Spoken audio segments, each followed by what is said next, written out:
Good evening, everyone. My name is Melissa Smicker, and I am ALF's National Manager of Outreach and Education.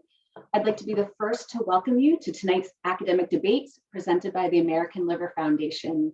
We are so excited about our topics, proud of our teams, grateful to our sponsors, and honored to have such an outstanding panel of judges alongside our esteemed moderator. We are grateful that you would take time out of your busy schedules to join us and hope that you enjoy the evening. Tonight's academic debate is being delivered on the Zoom webinar platform and will be recorded. During the presentations, if you have a question, please hover your mouse over the bottom of the screen and click on Q&A. Then simply type your question into the Q&A box. For all other comments, and if you want to cheer on your favorite team, please use the Q&A box as well. Again, please note that this program is being recorded and will be available on ALF's YouTube channel for future viewing. As I mentioned earlier, we are extremely grateful to our ongoing sponsor support. Thank you to our premier supporter sponsors, Abby and Asai, for supporting the 2022 academic debates. Let's hear what our premier supporter sponsors have to say.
We are so appreciative of our sponsors' support.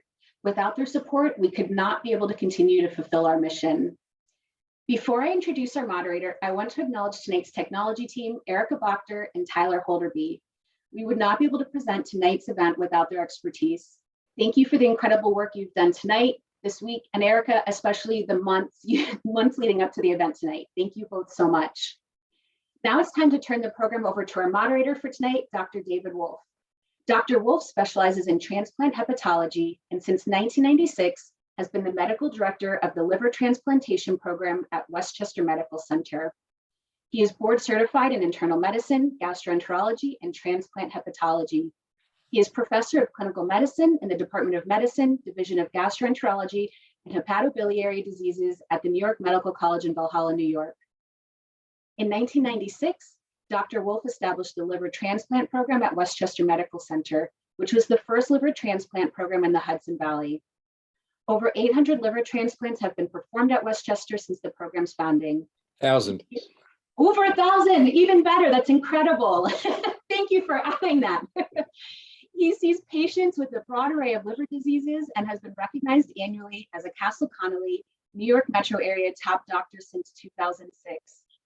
Dr. Wolf is very active in the transplant community. He lectures frequently to physician and patient organizations and serves as the medical advisor for the Transplant Support Organization, or TSO.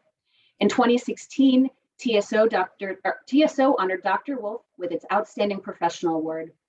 Tonight, Dr. Wolf will be saying a few words about the history and format of the debates, and will explain how you can help support the mission of the American Liver Foundation, how you can promote the debates through our social media, And finally, we'll introduce our esteemed panel of judges for this evening's debates. Thank you so much, Dr. Wolf.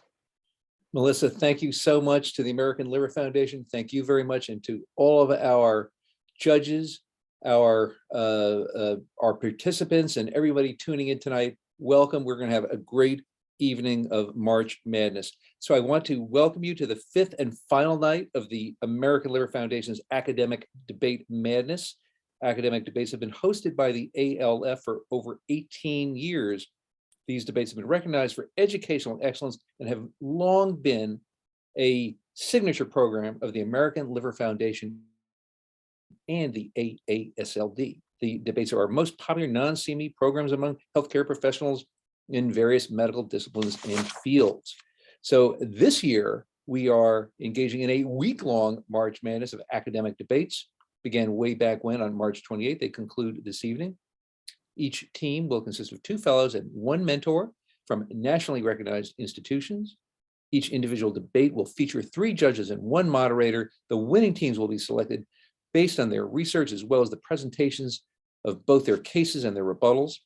A medical advisory committee has set forth the specific subject matter and the perspectives that each team must argue. And the topics for this week's debates are alcohol-associated liver disease, autoimmune liver diseases, fatty liver disease, liver cancer, pediatric liver diseases, and viral hepatitis. There are no right or wrong answers to these topics. The different research, evidence, and perspectives presented at these debates often lead to invigorating discussions, and we provide the criteria to team members to focus on creating professional and well-researched PowerPoint presentations, practice and refine their rebuttal skills through research of their assigned topics and positions, and be prepared to show how quickly they can think on their feet during Q&A. Tonight it's our pleasure to present 3 exciting debates featuring teams from Memorial Sloan Kettering, University of Colorado, Anschutz Medical Campus, California Pacific Medical Center, University of Texas Southwestern, from way up there on Gun Hill Road, Montefiore Einstein, and Kaiser Permanente LA Medical Center. The topics assigned to the debate teams are chosen specifically because they have not been settled in medical literature or are ethical in nature, with no right or wrong answer. Through these debates, we seek to stimulate higher thinking about significant issues that impact the lives of people with liver disease. The debates will be fast-paced. We're going to start each debate with pro presentations, followed by the opposing con presentation.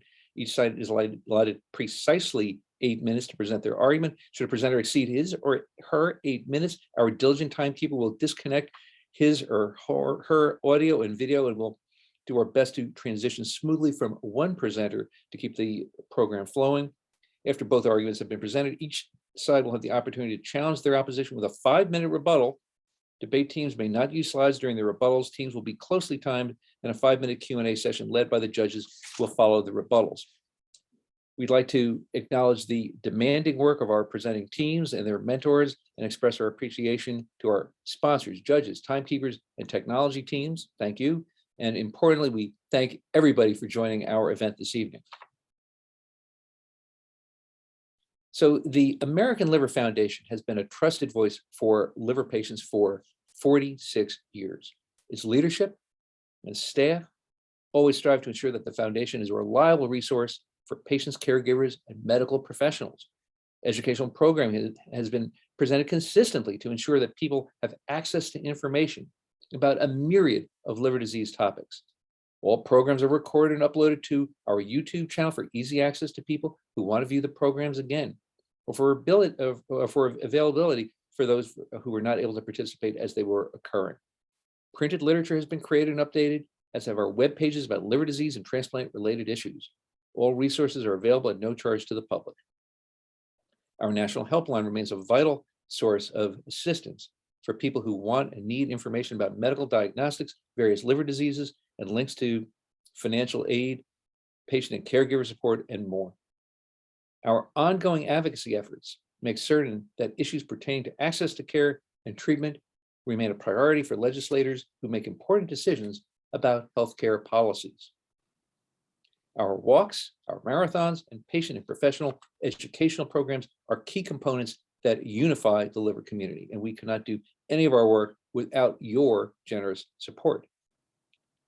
ALF is a not-for-profit organization and such relies on donations like the donation you're going to make tonight, people, like relies on donations to carry out its mission. Please be as generous as possible tonight and help the American Liver Foundation continue to provide resources to the patients and caregivers, the healthcare community, and the general public. And tonight's fundraising goal is $5,000. I feel like Bob Geldof at Live Aid, only this is so much better. And any and all support is greatly appreciated. It really is. So before I introduce our topic and our team members, it's my privilege to introduce our outstanding panel of judges. These judges will join us at the conclusion of each debate to ask thought-provoking questions of our debate teams. And the outstanding panel of judges included, all right, from Virginia Commonwealth University, it's Richard Sterling, professor of medicine, the divisions of gastroenterology, hepatology, nutrition, and infectious diseases. Dr. Sterling is currently the section chief in hepatology, medical director of viral hepatitis at VCUHS.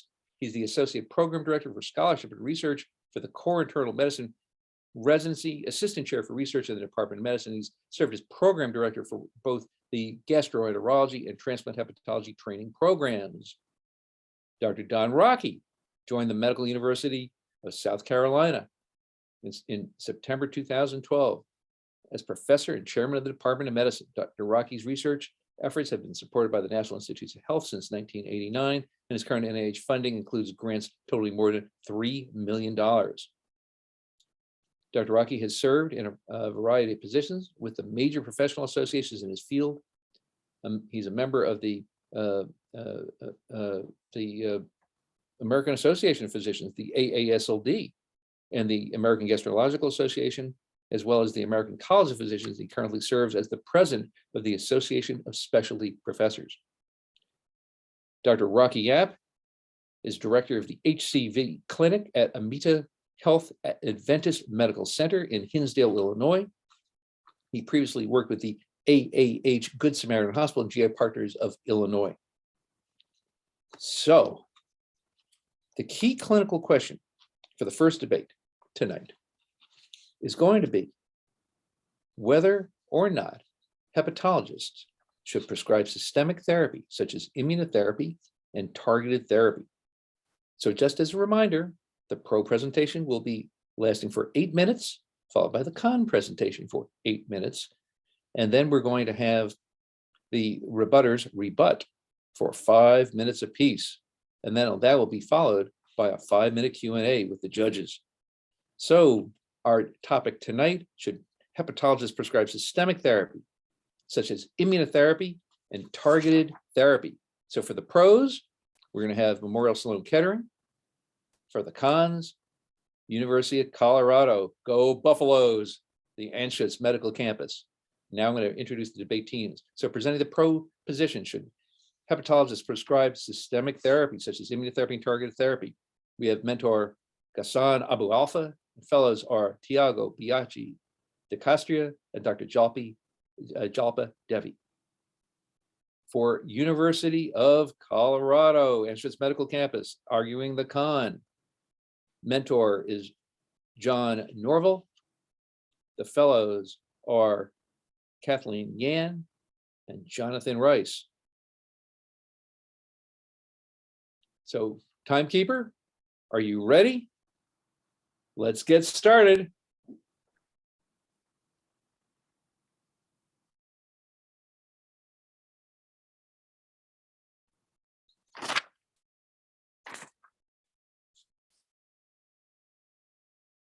We're on to the pros. Jalpa, can you share the screen? Before jumping to the presentation, I want to introduce Dr. Jalpa Devi. Dr. Devi is in Paxton now, so it must be after midnight now. So I want to make sure that Jalpa is a great honor for MSK to work with you and this presentation. So thank you so much for your effort to stay with us tonight. So it's all yours. Thank you so much, Dr. Tiago, and thank you, American Liver Foundation, for giving me the opportunity. And as I'm Jalpa Devi and my co-fellow Tiago Biachi and my faculty mentor. Special thanks to Dr. Ghassan, Abou-Alfa, who mentoring us. And so what my today's topic about is that should a hepatologist prescribe systemic therapy like immunotherapy and targeted therapy? Yes, we are on the pro side and it should be. So my argument today is that people have fear of cancer. So almost third to half of the population, they fear uh, having the disease, mostly a cancer, and with 5 to 10% experiencing extreme worry. It's not just in the United States and UK, but it's also globally worldwide that people fear of cancer and they fear of death, they fear of being burdened on family, they fear of partner abandonment, and they fear of stigmatization. They have many fears, and for that, and it's, as you all know, that hepatocellular cancer occurs in cirrhotic patients and almost all due to the cirrhotics, and that's by the alcoholic liver disease, hep B viral infections, non-alcoholic steatohepatitis, and hepatitis C viral infection. And that's all where we hepatologists need to cure the liver. That cirrhosis cure needs to continue irrespective of the treatment of hepatocellular cancer. Should never allow someone to die overlooking cirrhosis treatment by giving too much concern on hepatocellular cancer. So hepatocellular cancer is not the one thing that we have to treat, but we have to treat the liver for the cirrhotic complications, and there are many more complications, not just the HCC, and these are due to the portal hypertension, and these are esophageal varices that causes the bleeding of varices and spontaneous bacterial peritonitis, and ascites, hepatorenal syndrome, and hepatic encephalopathy, and hepatopulmonary syndrome, portopulmonary hypertension, and these all we need multidisciplinary care for that. And so argument number 3 will be by the Dr. Tiago. Back to Dr. Tiago. Thank you, Jalpa. So I want to bring this third argument, which is the medical oncologist access. As you know, there is a shortage of medical oncologists across the world, even here in the US, actually, and with several countries in Africa and Asia with less than 10 medical oncologists. And as you also know, more than 80% of HCC cases are estimated to occur in Africa and Asia. If you take a look in this map, those countries in green, in those countries, one medical oncologist is supposed to treat more than 3,000 new cases of cancer. So it's definitely a shortage of medical oncology there. So, and if you see in this table, I put the incidence of HCC cases there. And if you consider that about 40% of those patients will be treated with systemic treatment, we have those numbers there, as you can see. So I'll leave this question here: who is going to treat those patients? We cannot simply turn a blind eye to this. So back to you, Jalpa. Okay. So my argument number 4, that expertise with immunotherapy. As you all know, that hepatologists and gastroenterologists, they not just treating the hepatocellular cancer, but they do treat IBD and autoimmune hepatitis. So it's easy for them to treat hepatocellular cancer as well. And the next argument, that they have expertise with adverse events. And what is that? That liver toxicity can happen with immune checkpoint inhibitors. So we have to diagnose and manage the toxicities, and that is easily managed by hepatologists, that cirrhosis has a variety of hepatic and extrahepatic manifestations that may overlap with toxicities from immune checkpoint inhibitors. So we have to see the differential diagnosis and rule out all these. And the diagnosis of hepatitis can be confounded by the underlying liver disease in patients with HCC. Starting steroid therapy immediately after any elevation in aminotransferases should be avoided. So we have to look after their complications. So next is variceal bleed with immune checkpoint inhibitors and tyrosine kinase inhibitors. So we have to look after their hemorrhagic events and their side effects. And the main concern is bleeding with immune checkpoint inhibitors, and also there is 7% risk of variceal bleed with the atezolizumab and bevacizumab as a, and also the special we have to see that if there is an autoimmune disease associated or there is an organ transplantation occurs, so we have to look after these type of conditions as well. So back to Tiago for the summary. Thank you, Jalpa. Just to wrap up this presentation, I want to say that we are better together. I mean, as a medical oncologist, we ask for help almost every day. We ask for help for cardiologists to control blood pressure, to GI doctors to help with colitis, endocrinologists for hormone-induced toxicities. So we're not alone in this war on HCC, and we have to keep tight to keep stronger against this common enemy. So I would thank you so much for your attention. Thank you, Jalpa, for sharing this presentation. And thank you, Dr. Abou-Alfa, for mentoring. Thank you, team. Okay, that was great. Dr. Biachi de Castria, Dr. Devi, thank you so much. It is on to the cons. University of Colorado, the Buffaloes are up and running with mentor John Norvell, our fellows Kathleen Yan and Jonathan Rice. Dr. Yan, Dr. Rice, you're on. Let's hear about the con. All right.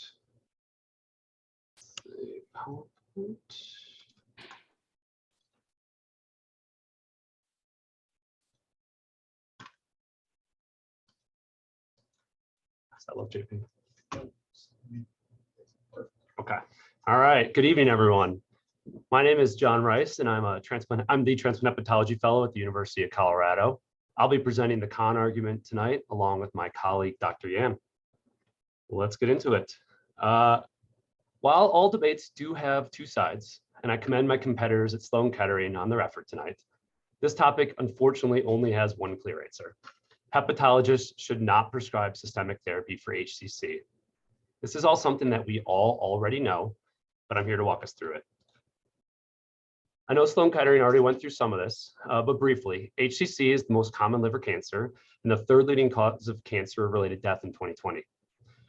Somewhat unique to other types of cancer, HCC treatment depends on the degree of underlying disease in addition to staging, which unfortunately is diagnosed at advanced stages. As we all know, HCC is curable at early stages, predominantly through resection and liver transplantation. However, resection is limited to those without any portal hypertension, and many won't qualify or make it to transplant. Once metastatic or unresectable, treatment options are limited to liver-directed therapy when safe, or systemic therapy. Unfortunately, systemic chemotherapy has not been shown to be effective in HCC, which has led significant research into other types of systemic therapy, like targeted therapy and immune checkpoint inhibitors. So where do hepatologists fit in this treatment algorithm?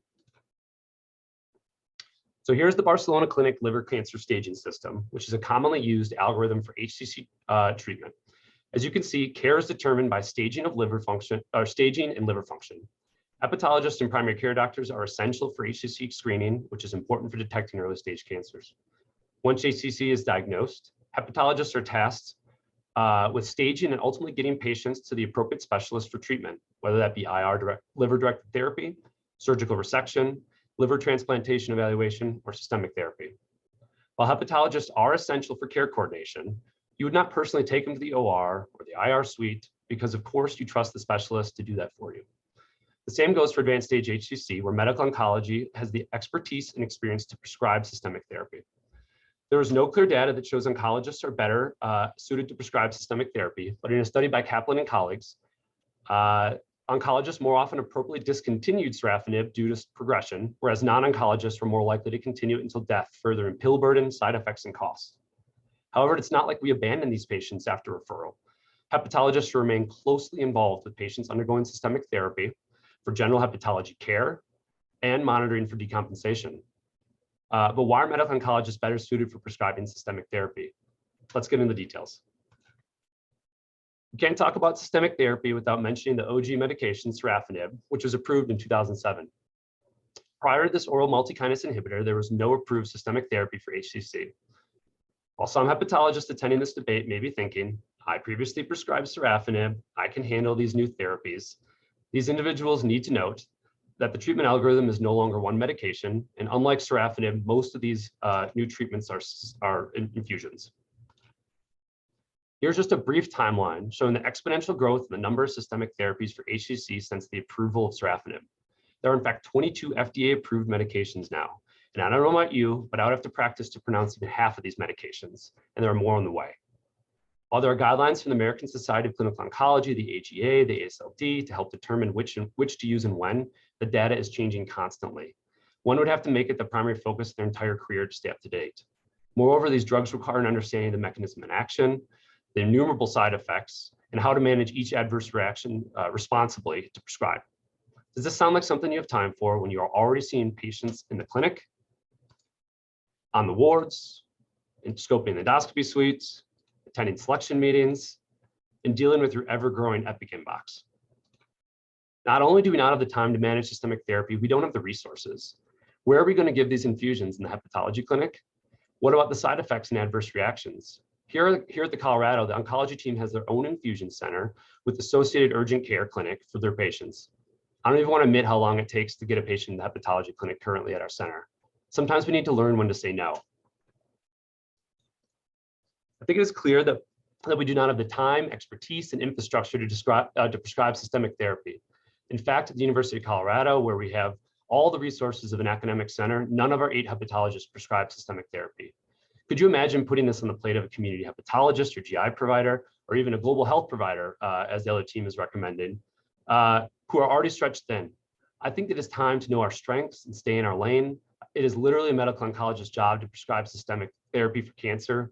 What are they even going to do if we take this over? Sometimes in medicine, hubris only hurts your patients and blinds you to the shortcomings of your knowledge. Sometimes we just need to trust those around us to do what's best. Even more importantly, medicine is working as a team. By working as a multidisciplinary team, ideally on a multi-D clinic or conference, we can provide superior care to our patients with HCC.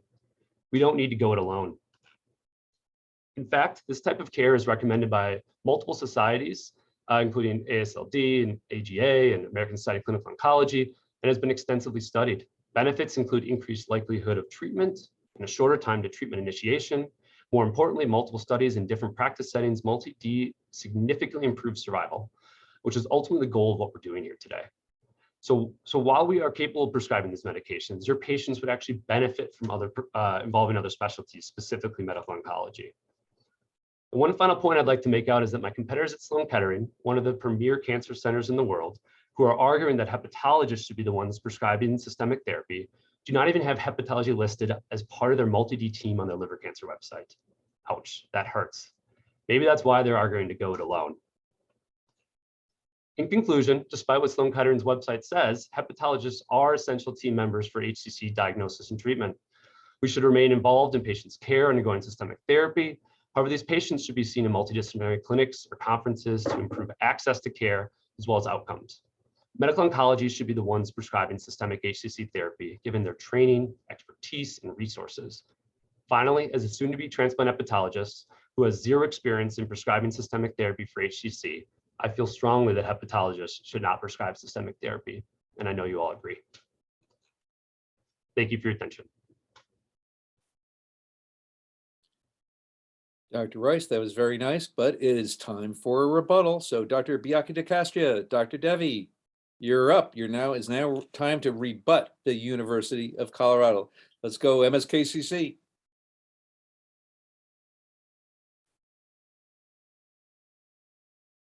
So I think we do agree that all patients, HCC patients, have to. It's important to have access to all providers in a multidisciplinary team. But my question here will be, what should we do in those countries with no medical oncologist? I mean, as I said, 80% of HCC cases will occur in Africa and Asia, and there are few countries there with less than 10 medical oncologists. And as I showed you, each one is supposed to treat more than 3,000 new cases of HCC cancers there. So what should we do in those countries with no access to medical oncology?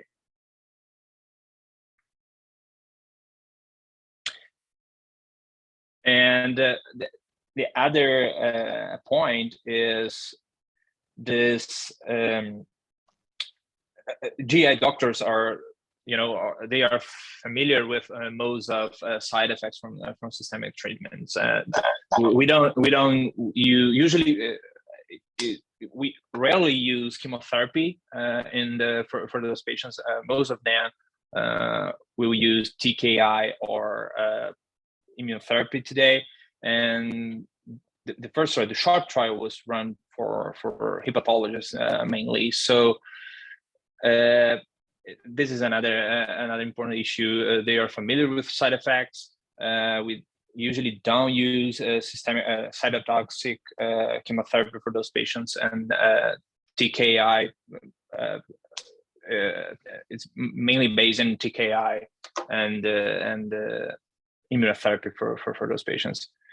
And when we consider the U.S. reality, and as in Colorado University or even here in New York City, we're not taking a look at what happens across the board.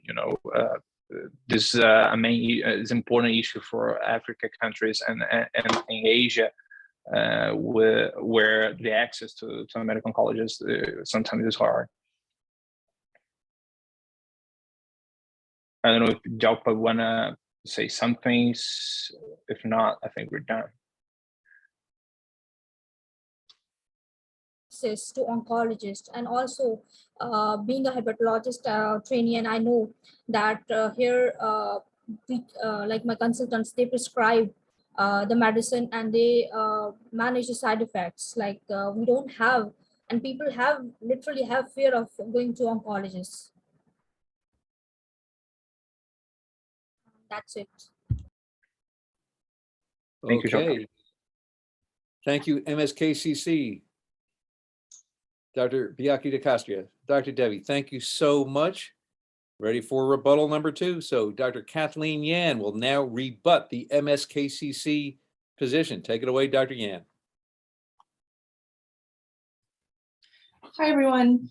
Thank you for inviting me to participate, and thank you to Dr. Rice for making some excellent points, as well as to our opponents. Our opponents do mention the lack and shortage of medical oncologists abroad. However, this is also true of gastroenterologists and healthcare workers and resources in general. So I think that that argument by itself does not hold much weight. And specifically in a resource-rich country like the United States, which I think this argument applies to more, or this topic applies to more, whether hepatologists should prescribe systemic therapies for HCC, the answer is quite clearly no, and for a variety of reasons. Dr. Rice mentioned the Kaplan study from 2018 in the Journal of Medicine, and it shows, it looks at prescriber practices and differences between hepatologists prescribing sorafenib versus oncologists prescribing sorafenib. And it shows 2 important things. So one, that hepatologists are much less likely than oncologists to be prescribing these therapies in the first place. So only 7% of sorafenib prescribers were hepatologists compared with 93% of prescribers who are oncologists. So this just highlights a massive difference in expertise between the two fields. Second, hepatologists were more likely to continue sorafenib until death, resulting in greater pill utilization and cost, whereas oncologists were more likely to appropriately recognize disease progression and discontinue sorafenib. As a result, it's clear that oncologists have more expertise and training in the field of systemic therapy, which is really not an area of debate, honestly, and are thus more tuned to the appropriate use of these therapies.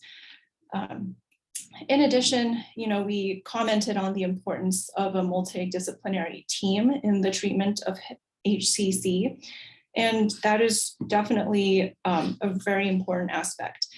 Our opponents at MSKCC mentioned, the key role of hepatologists in recognizing liver function and dealing with liver-related and cirrhosis-related complications, in addition to care of HCC. And we definitely agree that that's important. On a multidisciplinary team, hepatologists are basically the quarterbacks for advocating for HCC care. There's a team of surgeons, radiologists, and oncologists in addition to the hepatologists.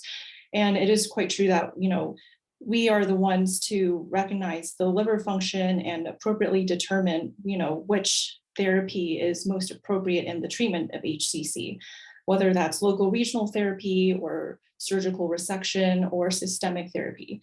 However, that does not mean that hepatologists should be the ones actually prescribing the systemic therapies, just like how you wouldn't want the hepatologist doing the TACE procedure or the surgical resection for HCC.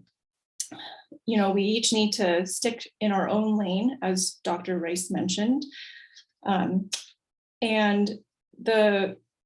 among many reasons, this is because the field of systemic therapies, as Dr. Rice pointed out, is ever growing, and there's always more literature coming out and new therapies that are in the pipeline.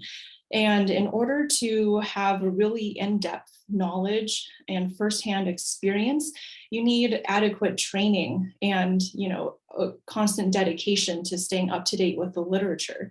To be able to be the appropriate prescriber for these therapies. Obviously, this is important because not only do you want to know which therapy is the best for the patient, or if they failed other therapies, what new clinical trials are coming up, but also because you need to know how to dose the medication and to recognize side effects. So our opponents commented that, in the case of immune checkpoint inhibitors, that hepatologists are most suited to recognizing liver-related toxicities from these inhibitors. However, these inhibitors have systemic toxicities outside of the liver that, I think oncologists have better and more experience recognizing and treating. The hepatologists, obviously, we would be able to recognize drug-induced liver injury from these medications. However, what about, lung or heart or other organ toxicities from these medications? Obviously, you would need just broader comfort level with these drugs in order to prescribe. So in conclusion, This is the timekeeper. Timekeeper has expired. Oh, poor Dr. Yan, but that was a nice rebuttal there, though. Well, now it's my great pleasure to introduce or reintroduce our judges, Dr. Sterling, Dr. Rocky, Dr. Yap. And I do believe that Dr. Rocky has the first question. And I just want to remind all participants, these questions are posed to both the team from MSKCC and from University of Colorado. And we want to hear your answers. Okay, so can you guys hear me? Loud and clear, Don. Can you hear me? Okay. So congratulations to both teams. I enjoyed the presentations. The question I have is about data. The University of Colorado folks, you guys presented a little bit of data, but I believe and I'm sure there are data out there as to outcomes in patients who get treated by hepatologists versus oncologists? Can you guys each comment on that?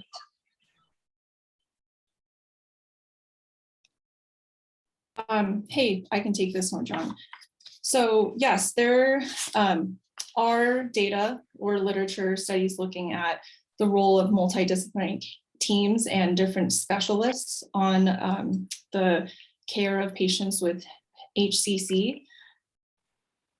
They're generally, what they show is that obviously care with a multidisciplinary team is, results in greater patient survival and outcomes.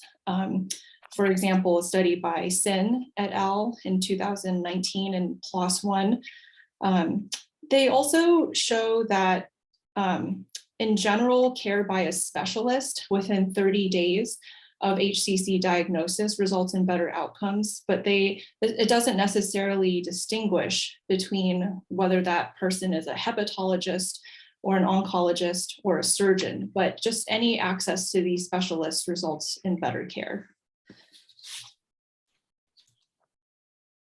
Let's turn it over to MSKCC. So I would say that it's reasonable, to see this kind of results and with specialists. But what we want to defend here today is this treatment. We're not defending that this treatment should be given exclusively by GI doctors and hepatologists, but that it will be possible in scenarios with a shortage of medical oncologists, for example. The same way that we ask for help for other specialties, we will be here to help GI doctors as well. So what we want to defend here is it will be a possibility for those patients to have access to any treatment. Okay, very good. Thank you. Well, I'm going to turn it over to Dr. Sterling. I believe, Dr. Sterling, you have some questions for the teams from Colorado and from MSKCC. Yes, thank you. Both excellent presentations. So I certainly do remember a time when hepatologists did not prescribe sorafenib and some of the other TKI inhibitors. And we eventually were told by an oncologist that we should be prescribing these. We thought it was potentially too toxic, but then she pointed out that we use interferon and tacrolimus and a lot of, a bunch of other really toxic medicines. And so at that time, I learned how to use it. So I guess I'll ask both questions to both sides. Is there any way that, for example, if a hepatologist wants to prescribe these, is there a process for them to get comfortable in doing them? So they do have that comfort level. And conversely, on the oncologist side, a lot of oncologists may not feel comfortable with managing or recognizing the liver disease. And so is there mechanisms for oncologists to get the training that they need in liver disease to be following these patients, at least to recognize when they need to send them back to the hepatologist? I'll let both sides answer. Thanks. Thank you, Dr. Sterling. Who's up first, teams? So I can say again, as someone who's training in transplant hepatology right now, we do receive a 1-hour lecture from Dr. Davis here at our University of Colorado on the topic that is more of a summary than a specific training in the topic. I think this would be a fundamental shift in the training process of hepatologists to be able to incorporate this into the transplant hepatology training. And it would have to obviously be some sort of mechanism that I'm not aware of now, that the drug company or others to train a hepatologist in practice to be able to prescribe these things, and not only to train people what's been prescribed already, to be able to prescribe things that are coming out and staying up on the literature in an education process. And I'm not sure of something that exists right now, but I think it would have to be a shift in our training to be able to stay up to date and comfortable prescribing these medications, as well as having access to transfusion centers and support and all that. So I think it would have to be a dogma change really in hepatologists' approach to HCC. Okay. So, Jonathan, just to ask that, pursue that question then, why do you think that oncologists are able to handle complex liver patients. So, I mean, they are some of the most complicated patients in a hospital. And I guess they should be central. So should oncologists get training on taking care of sick liver patients, which is much more complicated than prescribing immunotherapy, at least my opinion. I mean, I'll be honest. I think it's our role to not leave these patients and to be involved in their multidisciplinary care. I don't really want, personally, I wouldn't want to hand off that care to an oncologist, and that's not an insult to the oncologist. It's that I personally think that we both are better at certain things, and I'd be better at the hepatology care and taking care of that patient, and I think they'd be better at prescribing systemic therapy. And so I think it's a tandem process, and I think that we both should be involved in their care, because I think the data that Kathleen has presented and others, that I think multi-D shows survival benefits, mortality benefits, and time to access and care. And I think tandem parallel teamwork process was way better than one of us learning the other's job in a less than ideal way. Okay, very good. So MSKCC, what do you have to say? So I would say that we have two different scenarios here. The ideal scenario, which is we can see here in US, you know, and this scenario, this trend, you know, in a sub-specializing process occurred in medical oncology as well. So 10 years ago, we only had, you know, general medical oncologists, and now we are, you know, sub-specialized. And we have a second scenario. And in this scenario, will occur 80% of HCC cases in the world. And this is our concern. For most of those cases, they don't have a medical oncologist to prescribe sorafenib, lenvatinib, immunotherapy. So we're not saying that treatment should be exclusively given by GI doctors or hepatologists, but that it will be a possibility for those patients. Oh, okay. Well, thank you. Thank you so much to the teams from University of Colorado, from the team from MSKCC. Thank you. You were both excellent, and I hope you enjoyed your experience, but it's time to move on to our next great debate. So it's another cancer-related topic. The question is this. It's a case, great case. 50-year-old man is diagnosed 3.5 years ago with synchronous, unresectable colorectal cancer with liver metastases. Liver cancer is in the left colon. And after neoadjuvant chemotherapy with FOLFOX, he undergoes a robotic colectomy, resection of the multiple bilateral liver metastases. He also undergoes adjuvant chemo with FOLFOX and FOLFIRI. 7 months later, a single liver met recurs. He undergoes a left hepatectomy, including the middle hepatic vein. He has an intraop ultrasound, an RFA of a lesion in segment 6 as well. And that's followed by more chemo, more with FOLFIRI. Then he gets another recurrence 3 months later. So now he has no evidence of extrahepatic disease after that. But finally, he has a recurrent tumor. The CA is 8, his CA 19.9 is 14. He gets cetuximab added to FOLFIRI. 3 months later, his tumor is 2.5 centimeters in size. His liver is 40 to 50% of the standard liver volume at 575 to 719 cc's. I think MSKCC wrote this case.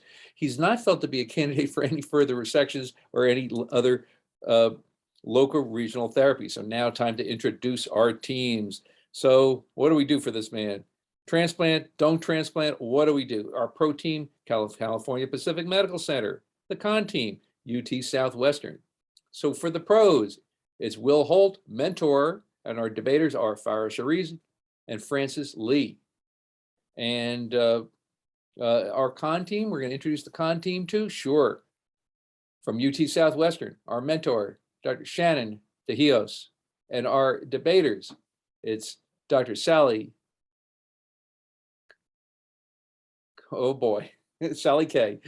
Sally Nahoizen, I'll try, and Mariana Zapata. So without further ado, let's move on to our pro team about liver transplantation offered to this poor chap. And who's going to be up first? It's going to be Dr. Shirazi, Dr. Lee. Who's up? Hello, everyone. My name is Farah Shirazi. I'm one of the first-year gastroenterology fellows at California Pacific Medical Center.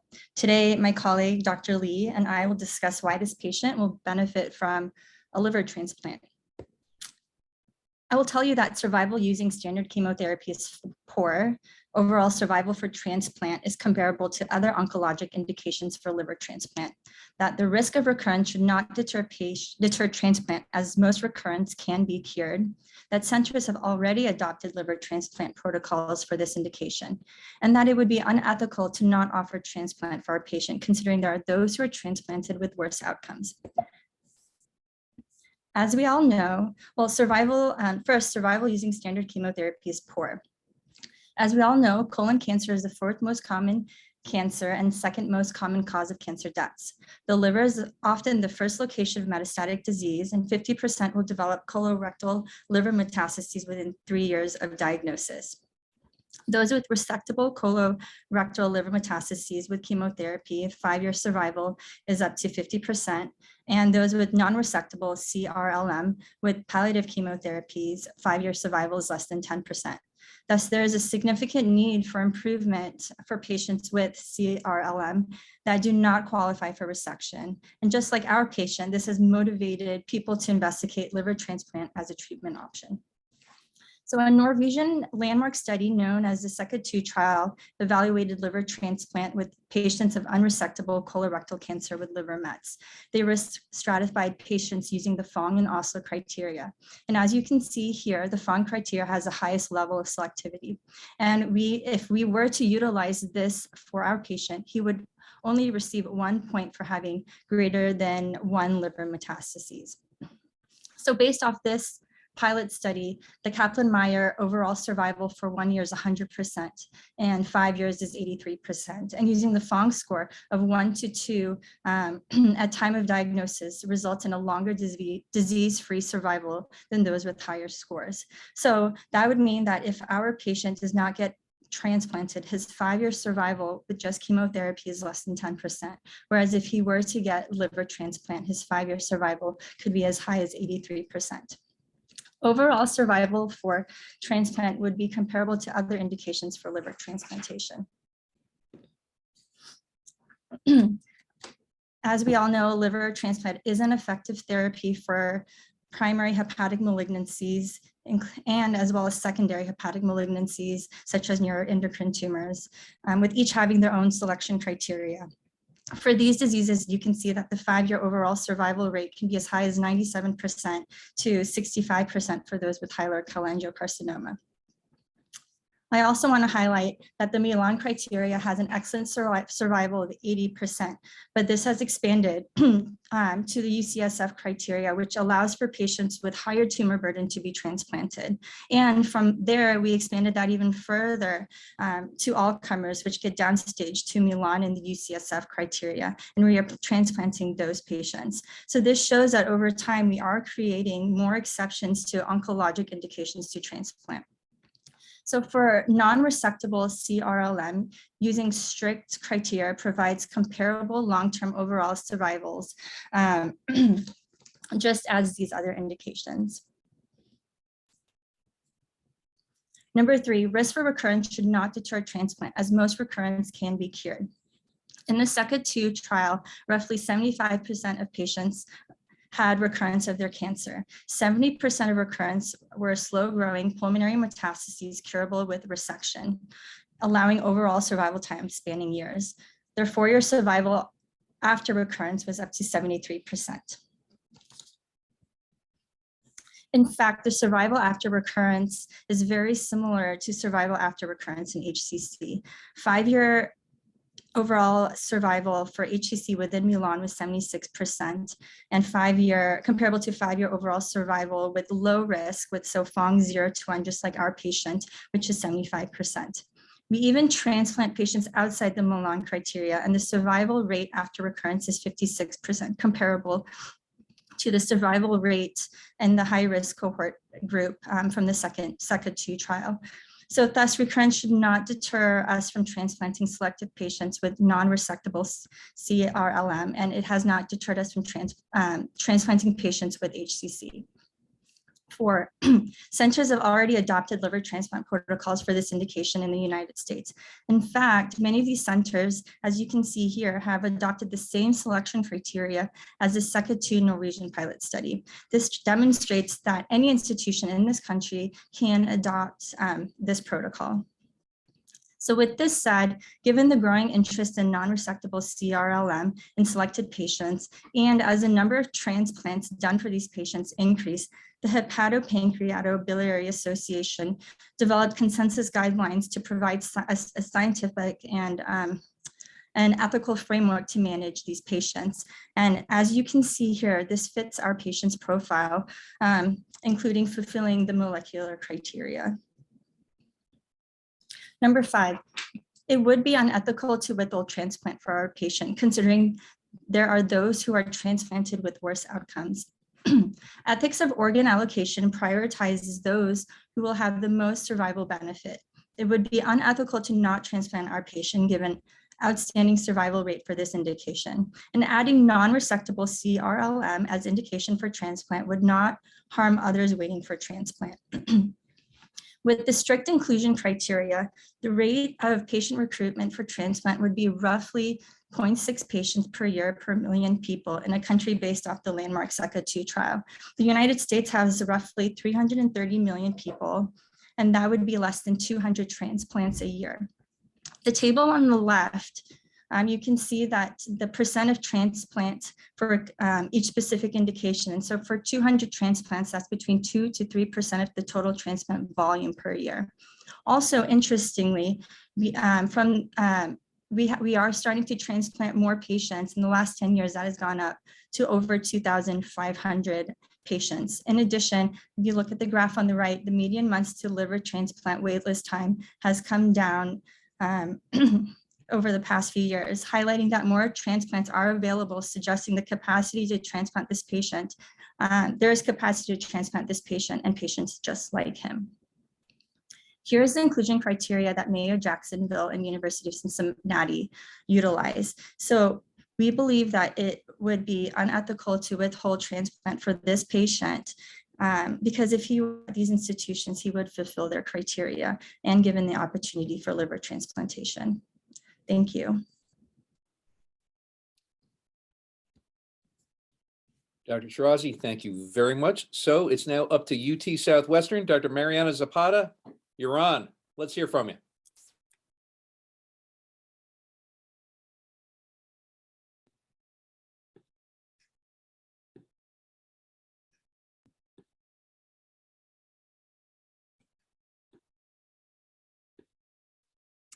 All right. Hello, hello, everyone. Thank you for allowing us the opportunity to participate in this exciting debate. CPMC did a wonderful job with their presentation. However, I am here to tell you that they are wrong. While we do agree that there is a limited role for liver transplant for unresectable colorectal liver metastases, the evidence shows that a stringent selection criteria is paramount to achieving a reasonable patient outcome after transplantation. Unfortunately, this patient does not meet this stringent criteria and should not be offered liver transplantation. I also want to note that this patient would not have the MELD score to be listed on the transplant list, and therefore will need a living donor liver transplant. And while it's very unusual to discuss liver transplant for systemic malignancy, and for this reason, this is hardly ever done. And we believe that the availability of having a living donor does not make this appropriate. I just want to emphasize that we're not arguing that transplanting for unresectable colorectal liver metastases is not okay. We're arguing that this is not the right patient for this intervention. So during this presentation, I will argue that 1, this patient has poor tumor biology. 2, if he was to receive the liver transplant, he will most definitely have an early recurrence, and this will result in a decreased overall survival. We also are going to argue that living donors will undergo high-risk surgery, and at the end will be futile because the recipient will have poor outcomes. I briefly want to review all the data, some of the data that CPMC left out. We have the experience from France and from Norway. There are 3 studies. We have SECA-1, SECA-2, and the study by Toso and others in France. The total amount of patients is 48, just 48 patients that we're basing our decisions on. The 5-year overall survival is 60%, 83%, and 50% respectively. And while you might look at SECA-2 and say, oh, that looks interesting, 83% overall survival, this calculation of a 5-year survival is very premature because the studies where the median follow-up was 27, 36, and 26 months respectively. Therefore, clearly premature to calculate overall survival. We're basically looking into a crystal ball. Here we have the same 3 studies and we're looking at disease-free survival, and it's 35%, 53%, and 56% for SECA-1, SECA-2, and Toso and others.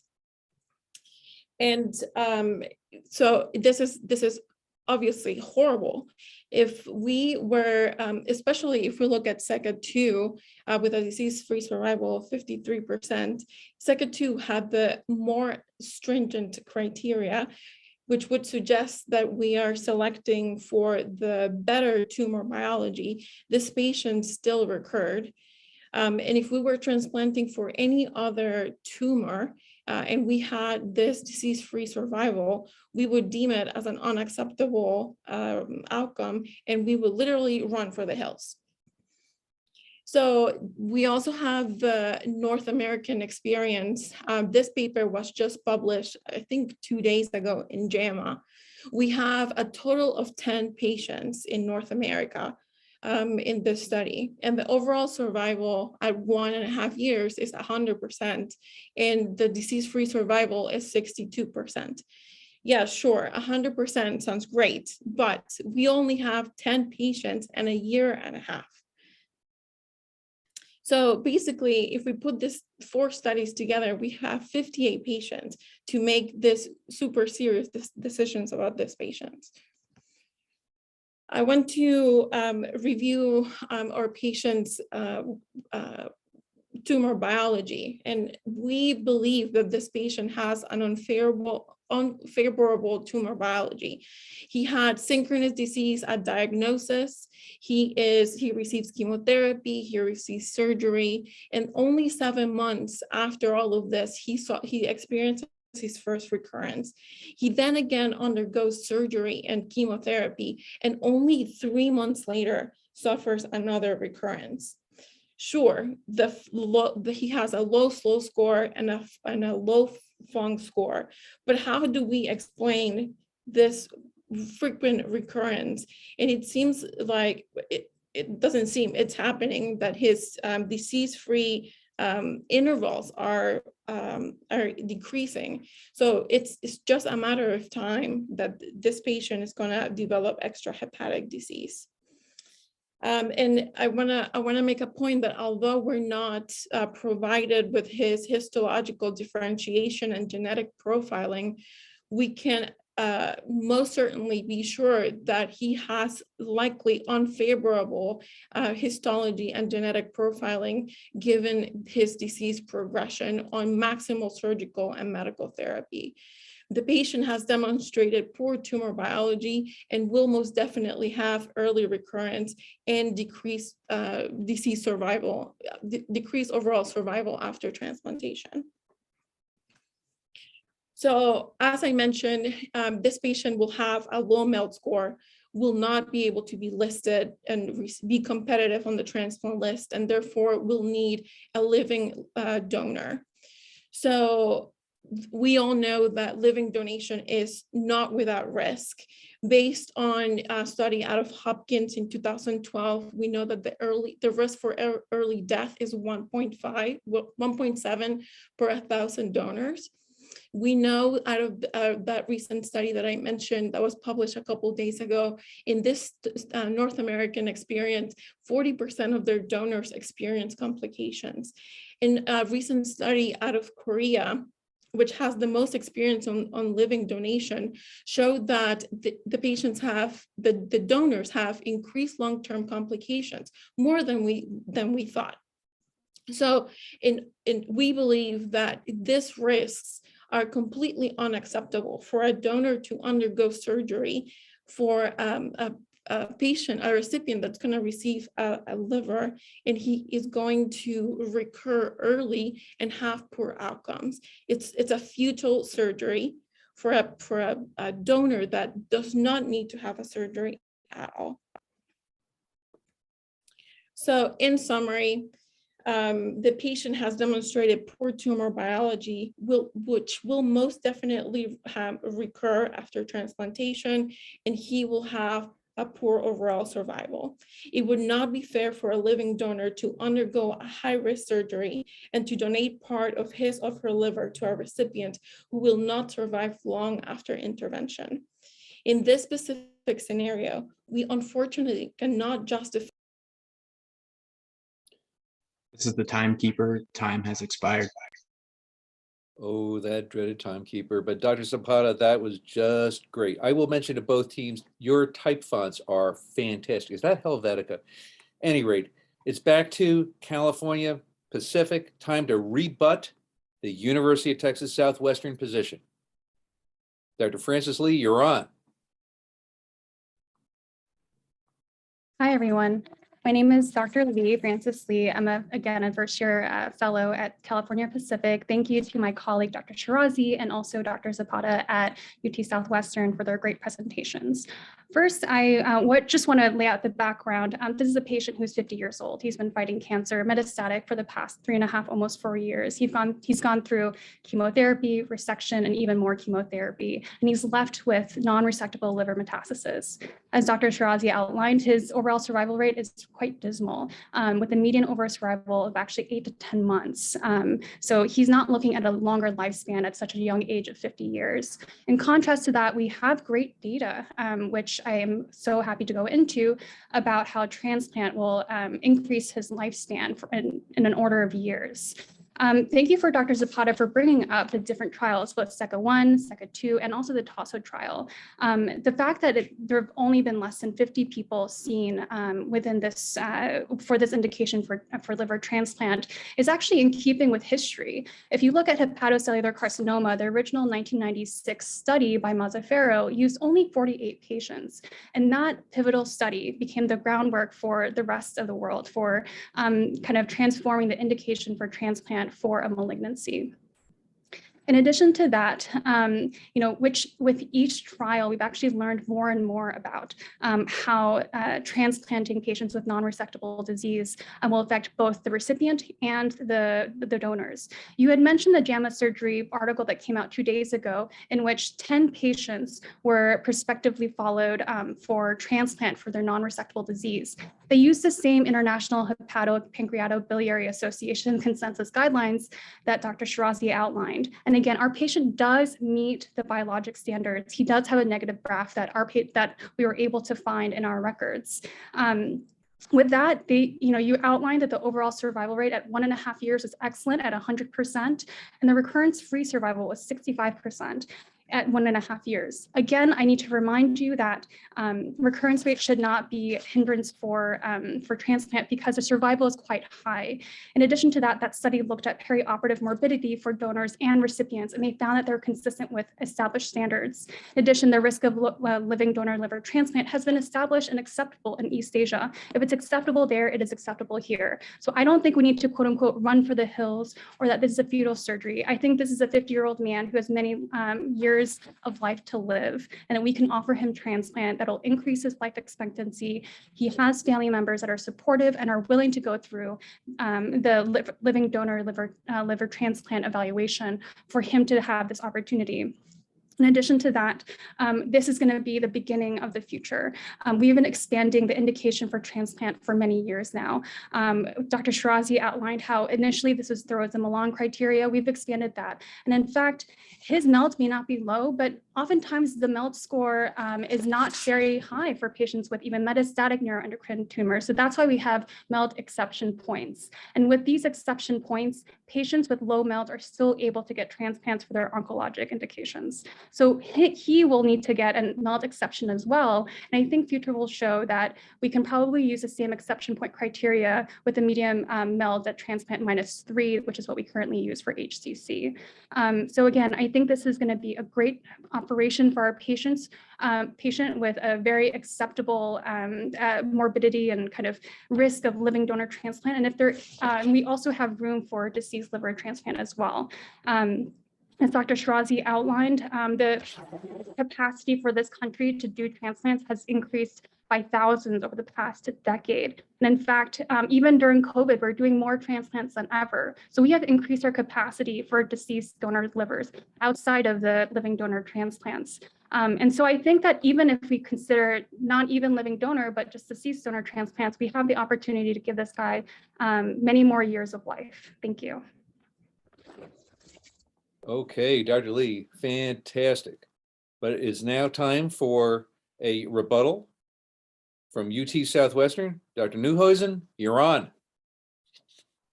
Hello, I'm Dr. Neuhuizen from UT Southwestern. Thank you for CPMC for your wonderful argument and for Dr. Zapata for helping me in this rebuttal after presenting such great data. So again, as we noted in our initial presentation, we feel that there is a role for liver transplantation for unresectable colorectal liver metastases. We just feel that the patient presented in this case, unfortunately, does not meet that criteria. The team from CPMC did bring up some criteria that they have at other institutions, and our own institution here at UT Southwestern does have a protocol for liver transplantation for unresectable colorectal liver metastases. We just do not feel that our patient meets this criteria in this case, as he already had recurrence of disease within 3 months after getting treatment for his initial disease. And he has only been on chemotherapy for 3 months and only has 24% regression of his tumor. This, again, as we've noted before, shows that he has an aggressive tumor biology and therefore will do poorly after transplantation with early recurrence. The team from CPMC did note that the recurrences are treatable, and we acknowledge that many of these are in the liver, or not in the liver, I apologize, but in the lung, and can be treatable. However, if a person is to go through a liver transplant, that is a massive surgery, which is quite demanding on the patient and the patient's family. And then he would again need to have potentially another surgery for another large resection of part of a different organ. This is all quite morbid. And in our patient, who we feel has an aggressive tumor biology, he would likely not do well with all of this. As we noted, like I said, we do feel that there is a role for transplantation for this indication. And the other team has noted that there are protocols for people who have metastatic neuroendocrine tumors, as well as hepatocellular carcinoma. These protocols have been fine-tuned over time and have been adjusted, and there are MELD exception points and other criteria to get people onto the waiting list. We do feel that it would be reasonable for certain patients with unresectable colorectal liver metastases to get MELD exception points. But again, we think these criteria for this indication needs much more fine-tuning in order for patients to be listed with MELD exception points. As we noted, the studies that we have to date, SECA-1, SECA-2, and the TOSO study have very short follow-up times of 27, 36 months, and 26 months at the median follow-up. And they extrapolate 5-year overall survival data from that. That is a huge jump, and we just cannot generalize that overall survival data to our patient. We also note that we do lots of transplantations for hepatocellular carcinoma, but that is a tumor that is intrinsic to the liver The team also noted that we do some transplantations for hilar cholangiocarcinoma, which again is a tumor intrinsic to the liver and not a metastatic disease. So we feel that, again, our patient would not meet criteria for liver transplantation. We also want to, again, go back to the point that complications of living donor transplantations are real, because we realize this will be something going forward that could be used. But again, that it brings unnecessary risk both to the donor and possibly even to the patient. Further, once our patient, who is very likely to recur after transplantation, if he were to get transplanted, he would not be a candidate for immunotherapy. We all have seen the field of cancer treatment evolve over time, especially with the additions of checkpoint inhibitors and other immunotherapy treatments. But unfortunately, after a person is transplanted, they are not a candidate for immunotherapy because of the risk of acute rejection of the organ. So this patient who has an aggressive tumor biology would potentially not be able to get a life-prolonging medication because he received a liver transplantation. So we think that is another reason that our patient should not get a liver transplantation. So as I've been saying, again, we do feel that there is a role for liver transplantation for metastatic colorectal liver metastases. We just do not feel that our patient meets this criteria. The gold standard is transplantation for HCC, and as the other teams have noted, they have overall survival rates of 80%. These rates are not met in the studies so far that have been done for metastatic colorectal liver metastases, and we do not feel that our patient would get anywhere near that. So possibly, with adjustment of the criteria moving forward, more patients would be acceptable for this indication. We, however, just do not feel that our patient at this time should receive a transplant for his metastatic colorectal liver metastases. Thank you. Dr. Knuthausen, that was great. So now it's time to turn it over to our panel of esteemed judges, Dr. Sterling, Dr. Rocky, and I believe it's Dr. Yap who has a question for both teams.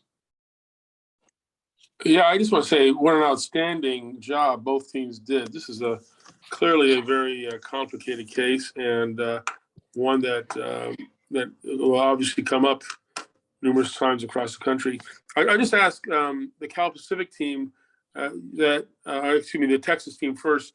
Don't you acknowledge, though, that this is such a important topic that this needs further study, and in fact, these patients deserve to be included, maybe perhaps in a comprehensive study, and look at these further, because it does appear from what our friends from Cal Pacific say, there is some promising outcomes in some of these studies.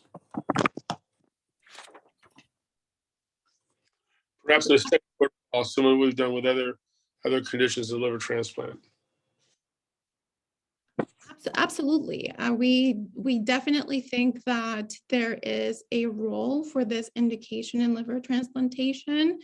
Transplant oncology is a developing field. We here at UT Southwestern have a protocol for transplantation for metastatic colon cancer in the liver. We just believe that this is not the right patient. And I agree with you that there is some promising data out there. We just need more data, more patients, and longer medium follow-up. Our friends from Cal Pacific, how do you respond to that? I mean, don't you think that there's comments about immunotherapy, the concerns about the morbidity and the possible need for looking at living donor or complications that make you pause in looking at these patients? I think Dr. Zapata and Dr. K bring up very good points about that. I do want to address that our patient does meet criteria for transplant, not just in the international consensus guidelines with a negative BRAF score, but with his low FONG score. So I actually think that in terms of his morbidity, he would do very well with transplant, whether it's with a deceased donor, as in the SECA-2 trials, or with a living donor, as with this trial that just got published 2 days ago at JAMA Surgery. The morbidity of living donor transplants is something that is currently being studied, and I think that's a separate issue. But the UT Southwestern group brings up a great point that this is the predominant form of transplant in East Asia, especially South Korea, and yet they still do it. And yet we are starting to explore that as an avenue for in this country, because we find that that risks to be acceptable. So I think that given his being within the criteria for transplant, using the consensus, international consensus guidelines, and the acceptable risk for a living donor transplant, I think he should go forward with this. As far as immunotherapy goes, we can't talk about immunotherapy without talking about his condition right now. I mean, his overall survival score is quite dismal. He probably will not live past 12 months. So talking about immunotherapy or checkpoint inhibitor toxicity is kind of a moot point, because he wouldn't get there anyways currently without transplant. I'm going to turn it back to our panel. Are there any other questions from the panel? Yeah, this is Richard. I may have missed it. Did this patient ever get immunotherapy with the courses of chemo that they've had so far? I don't understand all those FLOFLOX and all those abbreviations. I don't know if an immunotherapy was in the mix. So he received FOLFOX and FOLFIRI, and then progressed to both of those regimens. And then the cetuximab was added, and that's an EGFR antibody, receptor antibody. Right, but it's not immunotherapy as. It's not considered immunotherapy, no. All right. So I guess the question that I'll ask CPMC is, since this patient is, has a very aggressive tumor, is there any patient that they would not move towards transplant? Because this one is, again, the people who designed this obviously picked a very difficult and advanced case. And so would there be any patient that they would say no? So that's for Cal Pacific. Yes. So I don't entirely agree that he has a very aggressive biology. I will say that in his last round of therapy, his tumor burden did go down by almost a third, from 3 to 2 centimeters. So I think that he is responsive, and within the consensus guidelines, he meets criteria for transplant. As far as other patients that wouldn't meet criteria for transplants, I think you can look at one of those trials that they had mentioned before, the second one trial. They looked at actually metachronous disease. They looked at disease in which there were already pulmonary mets. There's another kind of Arm D trial in which they looked at patients with other extrahepatic metastasis as well. Those are indications for not transplant. And even outside of molecular markers like BRAF use, which is, we know for our patient is negative, other things to consider are high CEAs. We would not use that for a patient. Our patient has a CEA of 8. And with his improved kind of response to chemotherapy, I think he would be a great candidate.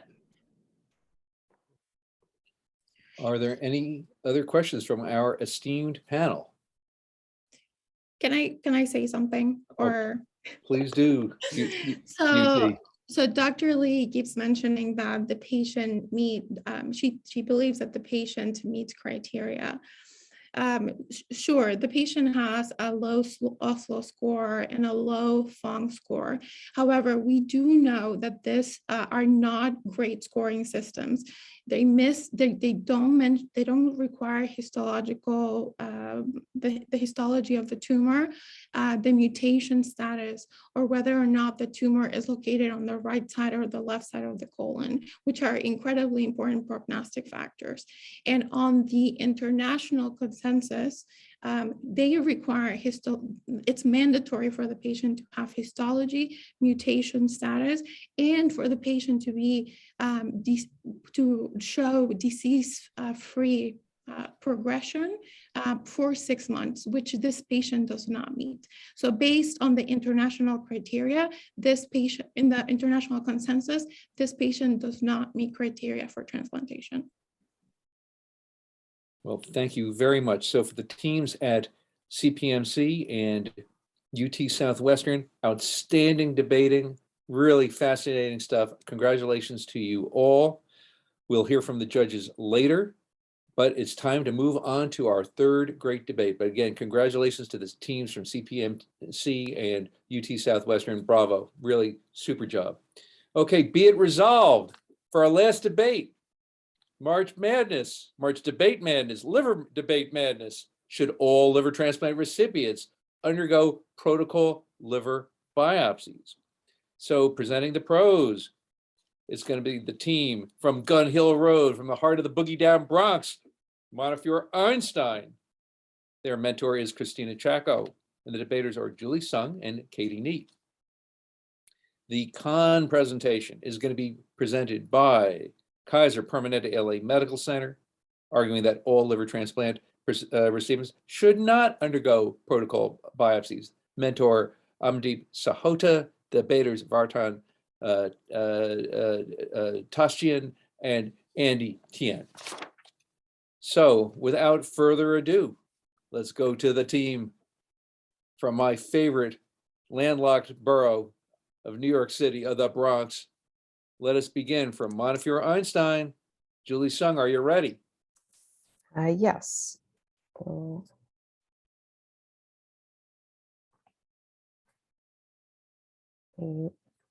Okay, so welcome everyone. My name is Julie Sung, and I'll be presenting the pro argument for protocol liver biopsies that they should be performed after liver transplantation with my co-fellow, Dr. Kathleen, as well as our mentor, Dr. Christina Chaco. So a little background on this topic. Protocol liver biopsies were standard for patients transplanted for hepatitis C due to the high recurrence rate of hepatitis C and fibrosis post-transplant. However, they're not really done as much anymore due to the advent of highly effective acting antivirals. So the question is now, is there any role for protocol liver biopsies? And we think the answer is yes. So one critical point that we want to emphasize is that liver tests do not equal histology. In a review by the expert BAMF working group, multiple studies of protocol liver biopsies, the percent of patients with abnormal histology with normal liver tests range from anywhere from 27% all the way up to 85%. It's a lot of abnormal histology that we could be missing. So you might ask, what are we missing on the biopsies? Most common findings are recurrent disease and chronic hepatitis, but they also find rejection, biliary disease, and fatty liver disease.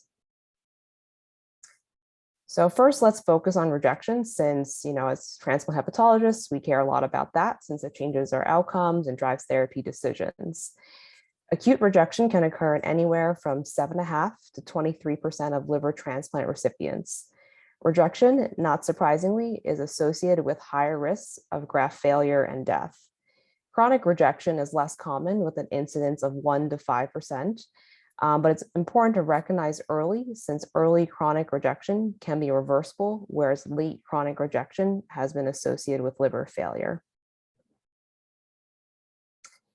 So we could be missing possibly silent rejection without doing protocol liver biopsies. In a study of 143 patients undergoing protocol liver biopsies, chronic rejection was found in 24% of those biopsies. 80% of those patients had normal liver tests. In a smaller study that was done of 55 patients, 85% of those had normal liver tests, and among those, they found 4% had acute rejection on their biopsies. So this demonstrates both acute and chronic rejection can be found in the absence of liver test abnormalities. So after doing a liver biopsy, is this actually changing management? And the answer is yes. So one study of 108 patients from Germany showed that 14% of patients who had normal liver tests and undergone protocol liver biopsies had changes in their immunosuppressive therapies. In another study of 178 patients, again, all of them with normal liver tests underwent protocol liver biopsies, 32% of these patients had changes in their immunosuppression. So then what about if the liver biopsies are normal? So even when they're normal, they can aid our decision-making when we decide we want to reduce immunosuppression. As we know, immunosuppression has many long-term harmful side effects. So we're always balancing the risks and benefits of the medications. Protocol biopsies can help us take out some of the guesswork of this process. Per the BAMF group, their own recommendations recommend doing a, quote, pre-weaning biopsy. And they say it should be formed to exclude any type of rejection or recurrent disease, in addition to establishing any baseline inflammatory or structural changes. They then recommend doing protocol liver biopsies after that at certain time points, after decreasing the immunosuppression or even withdrawing the immunosuppression, to check on the liver to see if there's any signs of recurrent disease or rejection. So switching gears a little, now we want to talk about that, protocol liver biopsies can help us look for recurrent disease. And we feel that this would be especially useful in NASH, autoimmune hepatitis, and biliary disease. The latter of two I will discuss a little later. First, let's focus on NASH. So post-liver transplant, I just like to emphasize that liver tests do not correspond to the amount of steatosis that's found in the liver, as shown in two different studies. Recurrent NAFLD is very high, and in one study showed an almost 100% recurrence on protocol liver biopsies. A more recent meta-analysis shows a 5-year recurrence rate of NAFLD to be 82% and NASH 38% respectively. And this is not even including de novo NAFLD or NASH, which first has 78% incidence and the second about a 17% incidence. Knowing that steatosis is recurring early can help us titrate immunosuppression to decrease the metabolic risks, in addition to providing early guidance on diet, exercise, and medications like GLP-1 inhibitors. Finally, feel that protocol liver biopsy can be useful in detecting recurrence in autoimmune hepatitis as well as biliary disease. First, in autoimmune hepatitis, risk of recurrent disease is high, and changes in histology can precede changes in liver tests. This could help lead to earlier treatment of recurrent autoimmune hepatitis. And it's shown in a study of 17 patients that disease recurred in 41% of them. And of those, 57% didn't have any liver biochemical changes. In terms of biliary disease, risk of recurrence also high. In a study of 250 protocol liver biopsies, abnormal histology was present in 88% of biopsies, in PBC post-transplant, and 74% of biopsies in PSC post-transplant. And on average, the liver tests were completely unremarkable. The study pointed out this did lead to a change in immunosuppressive therapy, but in addition, it could help us titrate medication to decrease rates of recurrence in biliary disease. So finally, in conclusion, I want to point out that there is a role for protocol liver biopsies. The liver tests alone do not give the full picture and do not predict rejection, recurrent, or de novo disease. Biopsies can help us detect rejection earlier and allow for changes in immunosuppression to help our patients preserve their livers. They can also help our decision-making in decreasing the amount of immunosuppression. And finally, protocol liver biopsies can help detect silent recurrence in NASH, autoimmune hepatitis, and biliary disease, all of which can help inform changes in management. Thank you. Dr. Sung, that was great. So it's up to Kaiser Permanente and Dr. Andy Tien for the con. Hi, everyone. Thank you to the American Liver Foundation for inviting us to participate in this year's Debate Madness. Today, we represent the con side that not all liver transplant patients should undergo protocol liver biopsies. As an outline of our presentation today, we're going to be talking about liver biopsies, trends in liver disease etiologies, late causes of death in liver transplant patients, and then non-invasive ways of monitoring for subclinical graft damage. So what are protocol liver biopsies? There's no standard for protocol liver biopsies today. They're not performed at every medical center, mainly have been performed in pediatric patients, and they're very institutional dependent. There's different protocols that have been used by different institutions in different research studies. And overall, current evidence, while lacking, shows that the main benefit in liver biopsies today is really to reduce immunosuppression. And these studies may not be generalizable to all centers. And liver biopsies have risk, and liver biopsies, especially in transplant patients, have higher risk than non-liver transplant patients. So we should really look at those data. So incidence of complications for biopsy in this population has ranged from about 0.6 to 2.7%.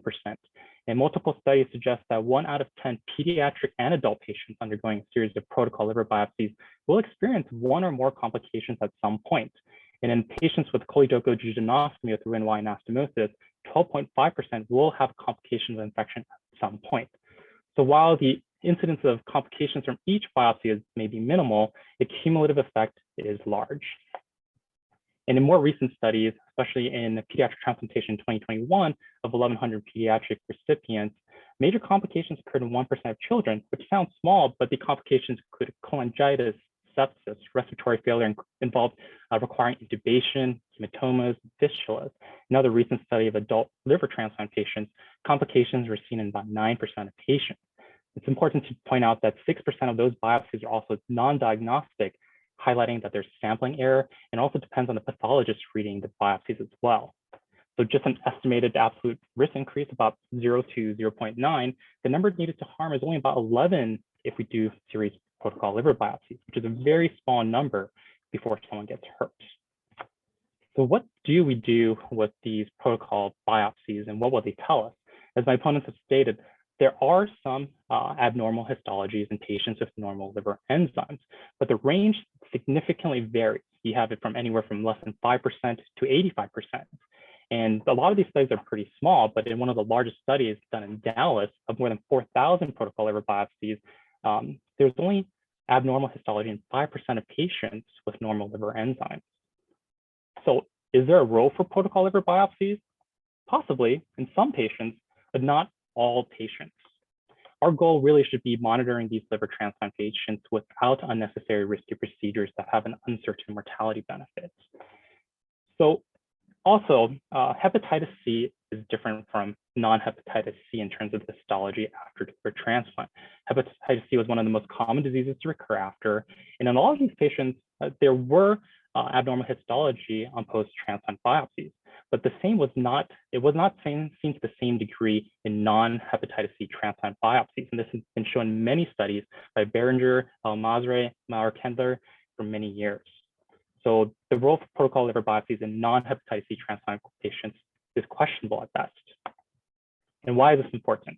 As many of us know, the indications for liver transplant have really shifted over the past few years. Hepatitis C is no longer the leading indication for liver transplant, and instead has been replaced by NASH and alcohol liver disease as of 2016. And in terms of the common causes of death in these patients, recurrent disease, malignancy, and infection are the most common causes of death in these post-liver transplant patients. When we look specifically at rejection in a study in 2020, the rejection accounted for about 10% of patients' death, but in an even larger study done by Watt, published in the American Journal of Transplantation in 2010, rejection only accounted for 2% of causes of late death in post-liver transplant patients. So just as a reminder, all of us know, but I want to remind us the pillars of medical ethics. 2 of them I want to highlight: beneficence. A procedure should contribute to a patient's welfare, and non-maleficence. We should do no harm, and patients should not be exposed to unnecessary harms. So what do we do for our patients? We monitor them in non-invasive ways. Transient elastography is a non-invasive method for assessment of hepatic fibrosis. There's a great correlation between TE, transient elastography, with graft fibrosis and damage. Studies by Rigamonte and Vinseguro found that there's a very high correlation with graft damage, standing a KPA score, and also a high area under the curve score as well. They also correlate with acute cellular rejection on histology as well, as seen by studies by Nisif and Crespo, which are pretty recent studies as well. Looking specifically at the Rigamonte study, Their group studied 65 adult patients and found that with a KPA score of 5.4, there's a 100% sensitivity in detecting graft damage. If you increase that threshold to 7.4, the specificity for graft damage increases to 100% as well. So what their group proposed is that we follow these post-liver transplant patients annually with transient elastography. Patients with a KPA less than 5.4, no liver biopsy is needed. Continue to monitor non-invasively. If patients have a KPA greater than 5.4 and abnormal liver enzymes, they may benefit from a liver biopsy. And if their KPA is greater than 7.4, then a liver biopsy is needed for these patients. But furthermore, there are non-invasive serum markers. I know we try to say that it's not the best, but they're still pretty good. Liver enzymes are still very useful markers. In certain studies, in all patients with severe hepatitis, they had abnormal liver enzymes. Immunosuppression drug levels are still useful. Transplant hepatologists have been doing a fantastic job today minimizing immunosuppression without liver biopsies, and their strategies have been very effective and have been practiced nationwide. Donor-specific antibodies, while not perfect, are promising, have strong associations with graft fibrosis and rejection. And if positive, they can exclude patients for reduction of immunosuppression without needing liver biopsy. And even studies that use liver biopsy to reduce immunosuppression have used donor-specific antibodies to risk stratify patients for immunosuppression minimization. In a study by VNS in Journal of Hepatology in 2021, their group looked at the combination of these non-invasive markers, correlating ALT, donor-specific antibodies, and liver stiffness to identify patients with subclinical rejection that may not be picked up on normal labs. Their study showed that there's promise in predictive algorithms that use multiple non-invasive modalities to identify stable liver transplant recipients without underlying autoimmunity who may benefit from minimization of immunosuppression, and also those who may actually need a little higher immunosuppression as well. So in conclusion, we stand firm that not all liver transplant patients should undergo protocol liver biopsies. The art of medicine involves an individualized approach for our patients. Liver biopsies carry unnecessary risk and should not be used for screening. The use of transient elastography is promising for post-liver transplant monitoring and can be used as for screening to identify patients who may eventually maybe need a liver biopsy. There's also significant developments in non-invasive markers of subclinical fibrosis, and there's a lot of promise in different predictive algorithms as well. Thank you. Okay, Dr. Ken, that was great, but it's time for a rebuttal. And we're going to go back to Katie Nee from Montefiore Einstein. Dr. Nee, let's hear from you. Hi, everyone. My name is Katie Nee. I'm one of the first-year gastroenterology fellows at Montefiore. Thank you, Dr. Ken, for that, for the very good presentation. I do want to address some of the points that you raised. I think the first one that you emphasized was that that liver biopsies in general are very risky procedures, are unnecessary, perhaps unnecessarily risky. And in response, I would say that liver biopsies are actually very safe overall. Over time, the risks of biopsies have actually even gone down. Some of the data that was presented about the rates of complications from liver biopsy are actually quite old, from the 80s and 90s. And with the advent of sort of image-guided liver biopsies, that risk has decreased. Some more recent studies have shown that the overall complication rate is anywhere from 0.1 to 0.3%. The risk of mortality is, in the 1 in 10,000s range. And so overall, it's a very safe procedure. Also, when thinking about the risks of the procedure, certainly there are some risks with liver biopsy, but they have to be compared against the potential benefits. And I think a lot of what Dr. Sung had presented shows that there are a lot of potential benefits to doing liver biopsies to try to catch conditions that are either recurrent or de novo in these transplant patients. I think after all of the effort and sacrifice on the patient's part of getting them the transplant, the last thing that anyone would want is to risk not catching not just rejection, but recurrent autoimmune hepatitis or PBC or de novo steatosis or fibrosis sooner rather than you want to catch that sooner rather than later. The second thing that our opposing team has mentioned is that is their emphasis on kind of non-invasive assessments for fibrosis, namely elastography, as an option to be used again instead of biopsy. Although elastography has a role and can look for fibrosis, it's very limited in other ways. It's not able to pick up on other histologic findings. For example, early rejection or autoimmune hepatitis. These are things that would show up with mild histologic changes, but would not be able to be picked up on elastography. And then second, in terms of identifying steatosis or fibrosis, in not just in the transplant world, but in all comers, the elastography is not as accurate as a gold standard of a liver biopsy. I'm sure we've all seen kind of when elastography and the biopsy are discordant. But even more so, elastography is unreliable in post-transplant patients, even more so than the general sort of population.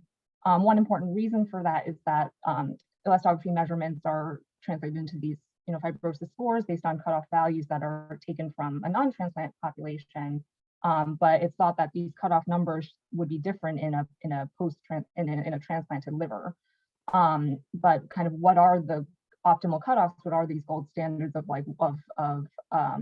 assessing fibrosis in these transplant livers? That's not been well established. So elastography would not be accurate in terms of assessing how much fibrosis there is. And second, the allograft itself may have some post-surgical changes that seem to increase graft stiffness, and the presence of inflammation or rejection also throws off the liver stiffness measurements. Although, and in at least as of 2019, a consensus statement from the International Liver Transplantation Society right now is recommending that although elastography is advancing, it really requires more validation in the post-transplant setting specifically. And that was a strong kind of recommendation on their part. The other thing I wanted to address is the idea that liver rejection catching liver rejection liver rejection in general is not the most common, that the rates of that are decreasing over time, and perhaps we don't need to do biopsies to look for that. But I would answer by saying that protocol biopsies would not be used just to detect rejection specifically, but are important in detecting recurrence of disease, as well as steatosis, fibrosis, and other signs of a de novo disease from the graft. And there is data to show that we would expect to see these findings on biopsies even in the non-hep C population. Kind of in all comers biopsies, we're seeing fibrosis in anywhere in the 60% range on protocol biopsies. Steatosis ranges is quite high, but it would be any. This is the timekeeper. Time has expired. Well done, Dr. Nee. So, time for the final rebuttal to the rebuttal. It's up to Dr. Tastian from Kaiser Permanente. I think you're going to be our last fellow presenter at these academic debates. You're on. Let's hear from you. All right. Thank you so much. It's quite a pleasure. And thank you, Dr. Nee, for your rebuttal. There were very good points. Specifically, the Banff criteria, graph issues, silent rejection, what to do, the Voigtlander study, biochemistries. Also, the risk for liver biopsies are not a moot point here. I mean, even our own Dr. Rocky wrote a paper in 2021, and in his liver biopsy study, there were 6.7% of patients that had pain, severe pain. This is something not to underwrite. It's not just mortality. It's not just hemothorax or pneumothorax. These patients have gone through a lot, and we should really think about our patients. Not only that, last year, 9,200 liver transplants were performed in the United States alone per UNOS. The average cost of a liver biopsy can be, more than $2,000. This makes the potential annual cost $18.4 million for one biopsy. And hey, it's a protocol here. And I don't think that was even mentioned. Protocols are at 1, 3, 5, 10 years. That's so many biopsies. Just to compare, a FibroScan is only $230. So why don't we actually protocolize that? And complications also equal costs. Now, another thing I wanted to mention is these biopsies can be misleading. And I'm glad that our opponents they mentioned the BANF working group on liver allograft pathology in 2012, because they really tried to give us some guidance. But, at the end of the day, they mentioned that protocolizing liver biopsies can cause 3 main issues. Pathologic findings can be misleading and result in an unjustified return to more aggressive immunosuppression.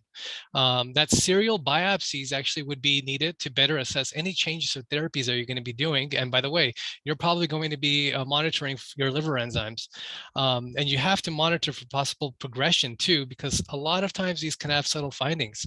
And we really don't have longitudinal data to really support these liver biopsies. Now, as far as graft dysfunction, the major causes of allograft dysfunction are actually pretty well established.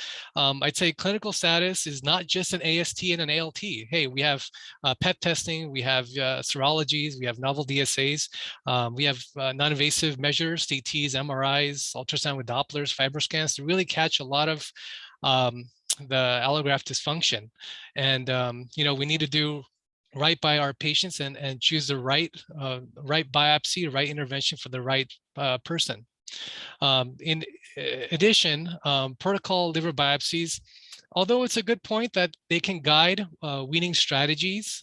This was seen in a study in 2009, where by Mel's, his group, 30% of cases they were able to make changes. However, on further review, long-term rates of succession were less than 20%. And especially in the Voigtlander study that you guys had mentioned, 496 liver biopsies, but what you failed to mention was the mainly patients that had a change in their protocols were patients that underwent event-driven biopsies. That means they had elevated liver enzymes rather than patients that were protocolized. So in the conclusion, we stand by our position that all liver transplant patients should not undergo protocol liver biopsy.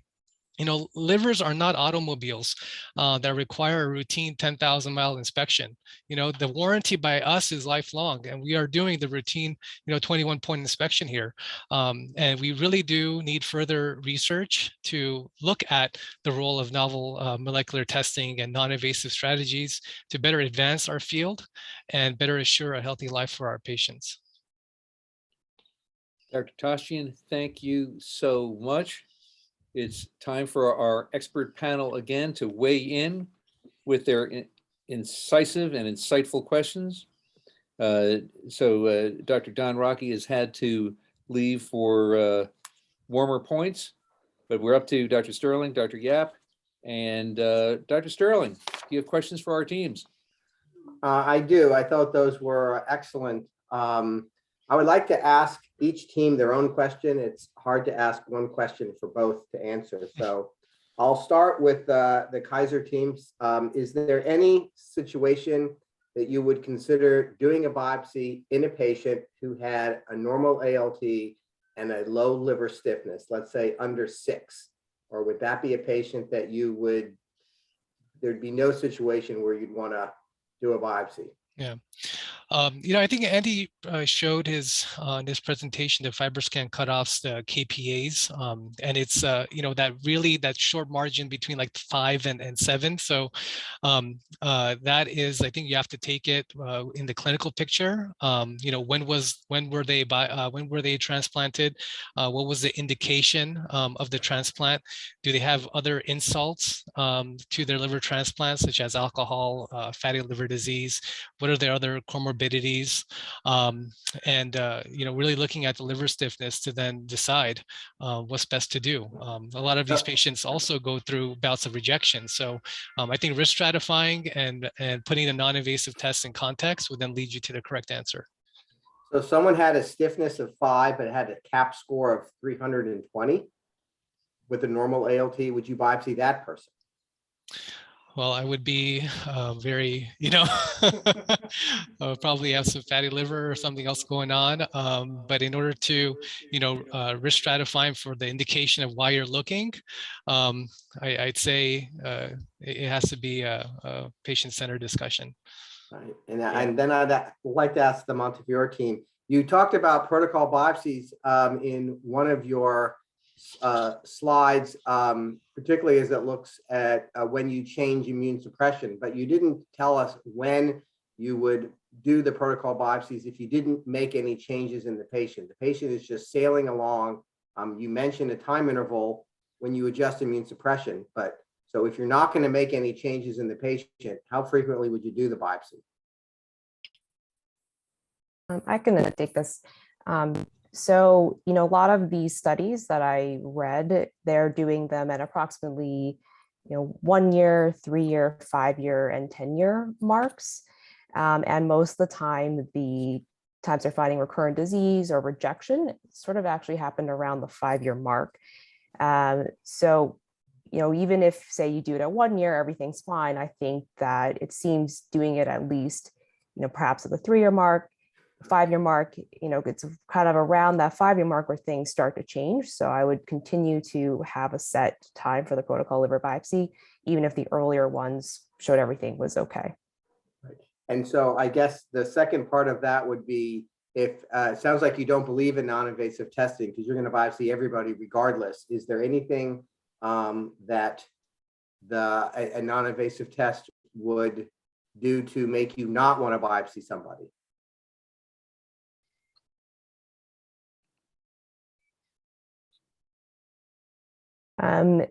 You're saying, so if the non-invasive testing, if there's something that would persuade us from not biopsying? Yes.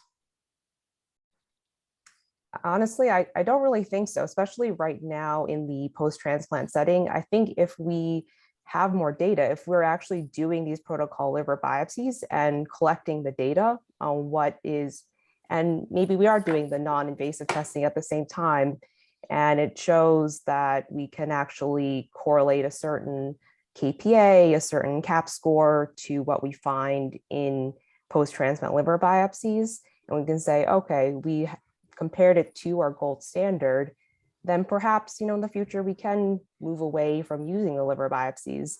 But I think right now we don't have enough data on non-invasive testing in the post-transplant setting to say, okay, we're comfortable that everything's fine with this liver.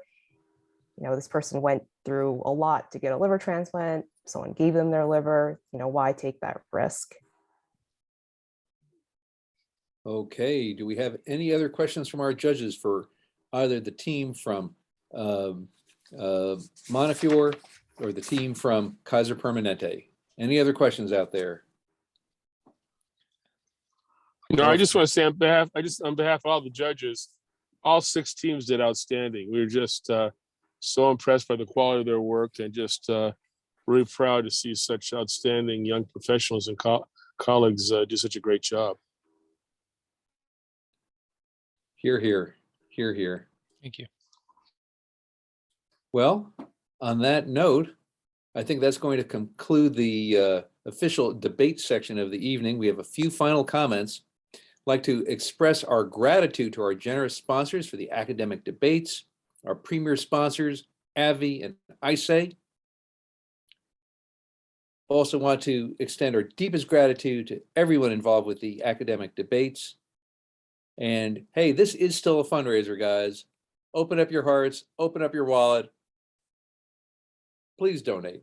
And you can find a place to donate in the chat box, in the Q&A box, I should say. So let's go take a look in the Q&A box, and maybe Tyler can point us in the right direction. But that is, so you'll get some instructions on how to donate. So I haven't had a chance to reach into my wallet yet, but I promise to. Is a very important part of tonight's activities.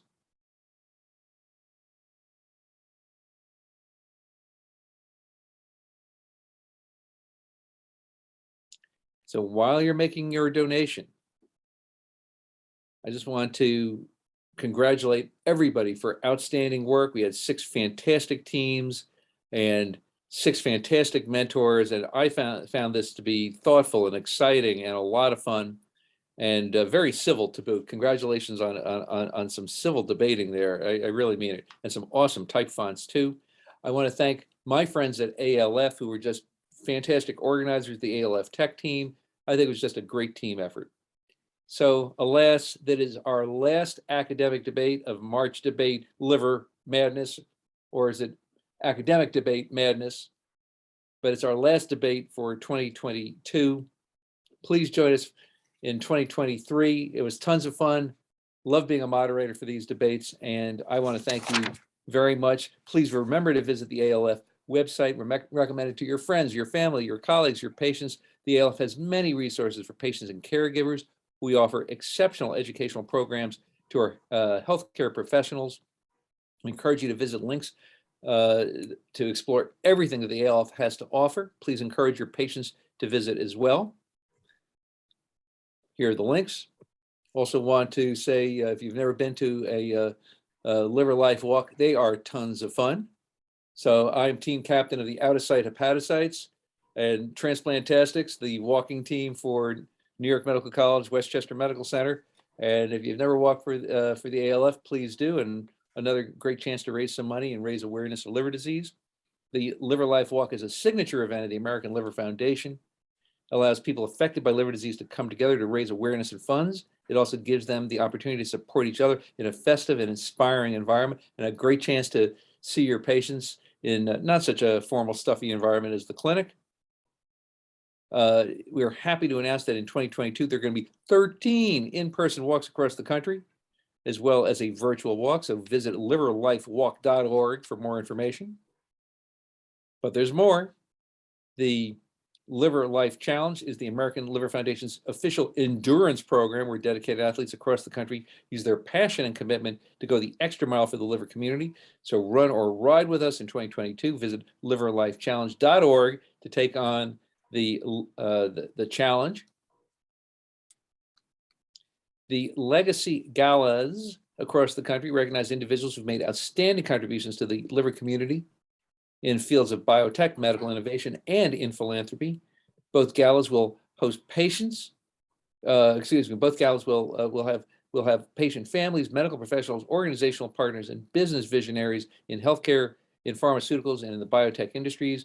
And to learn more about the galas in May and October, please visit alfgala.org. The American Liver Foundation ALF advocacy represents more than 100 million Americans affected by 100 million. That's a lot, because there's a lot of fatty liver out there, but affected by liver disease.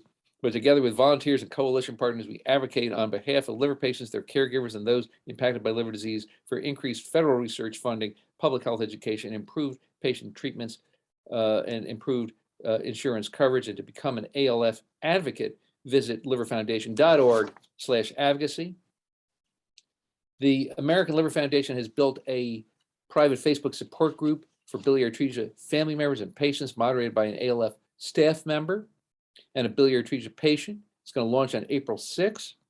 This community will provide a peer network, reliable information to biliary atresia families, and will have exclusive monthly educational benefits from a pediatric liver disease experts on different topics ranging to the biliary atresia journey. And will also give the opportunity for patients and their families to, well, I guess the families to ask experts on biliary atresia related questions. So to be part of the community, you can go to Life with Biliary Atresia, an American Liver Foundation Facebook support group. The ALF will bring together up to 50 rare liver disease stakeholders, patients, caregivers, hepatologists, primary care providers, patient advocacy organization personnel, industry representatives for a 4-hour virtual roundtable to identify solutions for improving the health outcomes of individuals with rare liver diseases. This meeting will focus on answering the following questions. How can people avoid a misdiagnosis and achieve an earlier diagnosis and get better and earlier connection to care?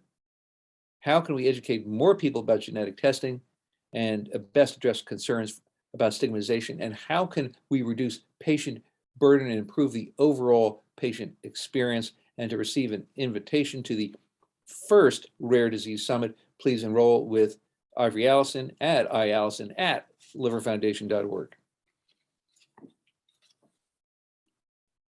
So we'd like to thank everybody just for just outstanding work tonight. Thank you for sharing your hours of research, elevating our understanding of these controversial and clinically important topics and their benefits and drawbacks, and devoting your time to improving patient outcomes. And everybody's a winner. No, we're going to actually have to, unfortunately, come down to 3 winners of the 3 debates. But the real winners are our patients in the healthcare community. You guys are fantastic, and you're going to be out there, and you're going to be just absolutely outstanding transplant hepatologists, general hepatologists. Thank you for everything you're doing in training. Thank you for participating in the debates tonight. So I need to consult for a second with our judges.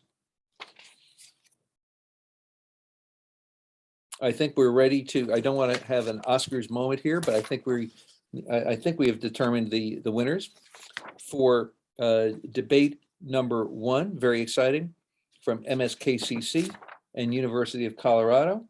And the winner is University of Colorado. Congratulations. For a very, very, very high level debate on liver transplantation for colorectal cancer metastases. Outstanding debate, really tough decision making to pick a winner. This was CPMC versus UT Southwestern, and the winner is UT Southwestern. Hook 'em horns. And finally, winner of debate number 3, all about biopsies. Going old school, it was Montefiore Einstein, going a little more new school, Kaiser Permanente, and the winner is Kaiser Permanente. Yay. Yay for all.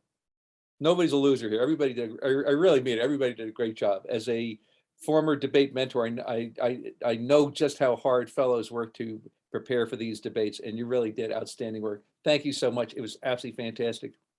So thanks for joining in for our Academic Debates Madness Week.